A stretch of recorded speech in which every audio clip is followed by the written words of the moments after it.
con te stiamo facendo per il lavoro che stai facendo. Che la Giunta regionale prende in considerazione il completamento dell'idrovia vista come canale scolmatore, come canale navigabile. Esatto. Non si può pensare di sviluppare un territorio se a ogni pioggia, ogni inverno si va sott'acqua, non è dignitoso, insomma, ma anche per la regione stessa che... Quando tu mi dici di una politica regionale confusa, è da 10 anni che noi non vediamo una strategia. Che idea abbiamo del Veneto dei prossimi 20 anni? Noi arriviamo sempre dopo, quando i disastri si sono verificati. Vedi il Refrontolo, vedi il 2010. Di 15 bacini di laminazione ne hanno avviato solo uno, in provincia di Vicenza, dopo 3 anni dall'avvenuta alluvione. L'idrovia non è ancora stata fatta perché? C'è un'onda molto lunga di questa crisi che noi abbiamo percepito.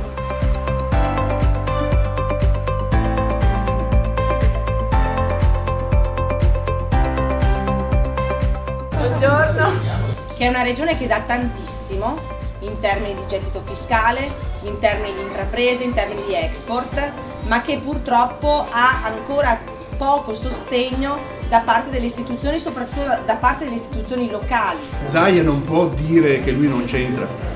È stato quanto? 10 anni con Galan, 5 anni presidente con Chisso, assessore ai lavori pubblici. Ecco, una responsabilità grave c'è secondo me. E un bel bagno di umiltà si devono fare quelli che hanno governato per 20 anni, nella certezza sempre assoluta di un consenso perenne, perché i veneti testa bassa e beretta fracai lavora sempre. E allora anche sul tema della sicurezza la vogliamo smettere di dire che è sempre colpa di Roma? Ma tu dove governi? Cosa governi? Il Molise? O il Friuli o governi il Veneto? Ma voi lo sapete che è stato Luca Zaia ad azzerare i fondi appena arrivato per la sicurezza? Da 23 milioni di euro che c'erano a zero.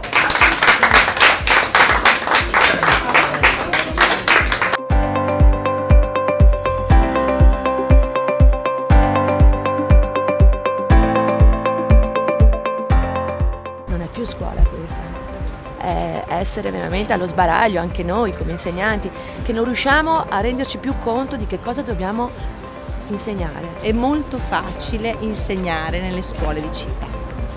I veri insegnanti noi li troviamo nelle scuole di periferia. Nella nostra idea di pianificazione urbanistica avremo la regola della cementificazione zero, ma la regola della politica delle 3 R: ricostruzione, rigenerazione e riqualificazione.